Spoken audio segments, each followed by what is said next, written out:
For even the most seasoned campaigner, politics can be a bruising fight. Maurice Blackburn had spent decades championing workers' rights to equality and justice, and despite the knocks he endured, he would return to face another round. The Communist Party has of course begun to control significant elements of the trade union movement, and Maurice's view that he could in effect continue to bridge that divide in the middle to pursue a sort of civil liberties view of tolerance of a broad, united left is becoming less and less, I think, realistic and manageable at that time. 1941 would prove to be a pivotal year in Maurice Blackburn's political career. As the Second World War raged, old wounds would once again divide Labour, isolating Maurice from the party he had served for most of his adult life. And there were some within the party becoming tired and frustrated with Maurice's maverick and uncompromising ways. People now within the Labor Party regarded Maurice's, what they saw as now moral vanities on issues like this, as almost insufferable. He was probably also quite a difficult person to get along with. I think certainly his political colleagues would have found him that way, because he really had a bit of a it's my way or the highway kind of approach, and often he ended up on the highway and everyone else on a road together. Maurice's anti-conscription stance again set him on a collision course with his long-standing frenemy, Labour Prime Minister John Curtin, who, now leading a nation at war, was preparing a new case for conscription, a marked shift in his position during the First World War. Maurice supported the idea of conscription to defend and protect Australia from within, but was passionately against conscription for service outside of Australia. So for Maurice Blackburn to have gone against the party at two or three key moments in his career is extraordinary, very, very unusual, and no doubt did not endear him to the party hierarchy, but he believed in these things.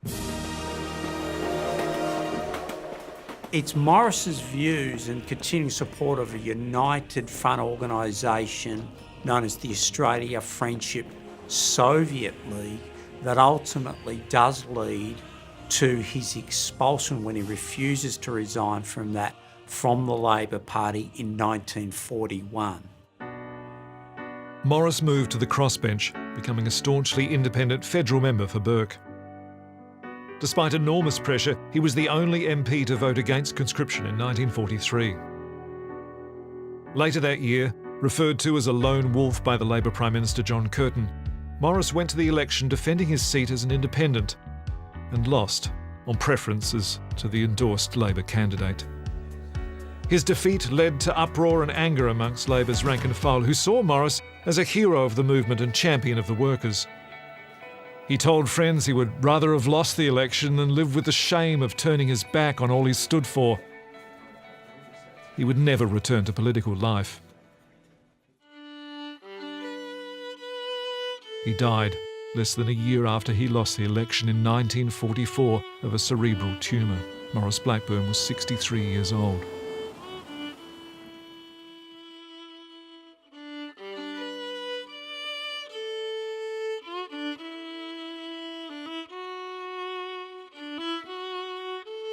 Tributes poured in after his death from both sides of the political divide. I can speak firsthand of his unwearying zeal, with which he placed his gifts at the disposal of the great trade union movement. Maurice Blackburn, for at least 40 years, was engaged in the service of the people of the Commonwealth, and in particular of that section of people who suffered injustice and whose capacity to speak for themselves was limited. For such people, he became an advocate. He pleaded their cause, and he engaged in a study of how best he could serve them. Australia lost a good citizen, and the working class a good friend. The good that he did will live after him. For almost a decade after his death, family, friends, colleagues and public figures would make an annual pilgrimage to Maurice's grave to honour Maurice and his work. I still miss my father. He died when I was 22. But he still is in the back of my mind. When I have a problem or a thinking something out, you could discuss things with him and be reassured that you weren't a fool and all those things, It's true that he was warm, a very warm person. I think one of the things that's really telling about Maurice is that he was a man who was informed by his values. He believed in justice. He believed in equality. He believed in collectivity and ultimately in the power of humanity.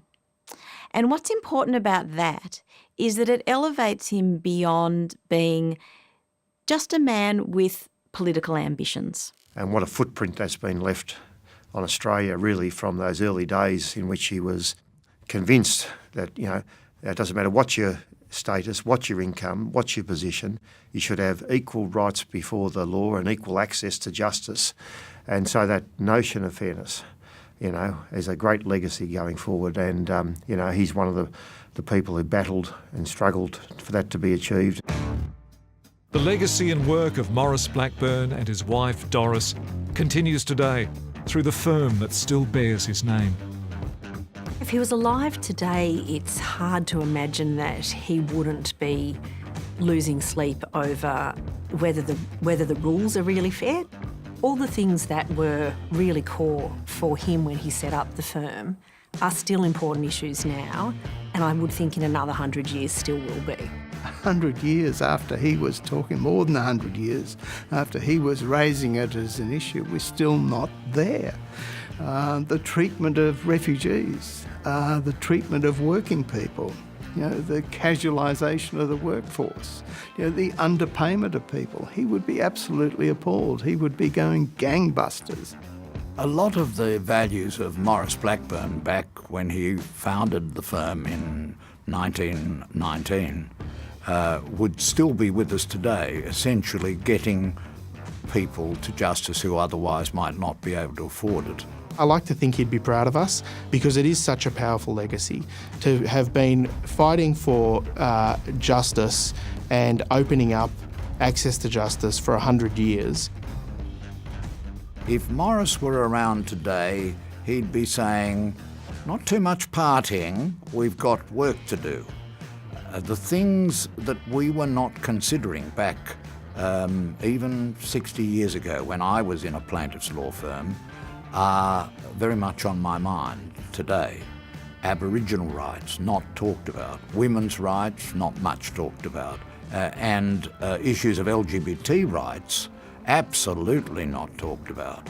We know what doesn't change over the years, values and principles. Values such as a fair go, which is a uniquely Australian idea, ones that were forged around his time. He could be like the father of fair go in many ways.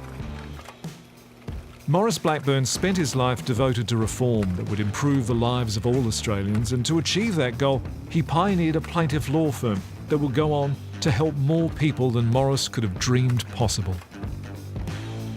It's an enduring legacy and commitment that continues to drive the firm to this day.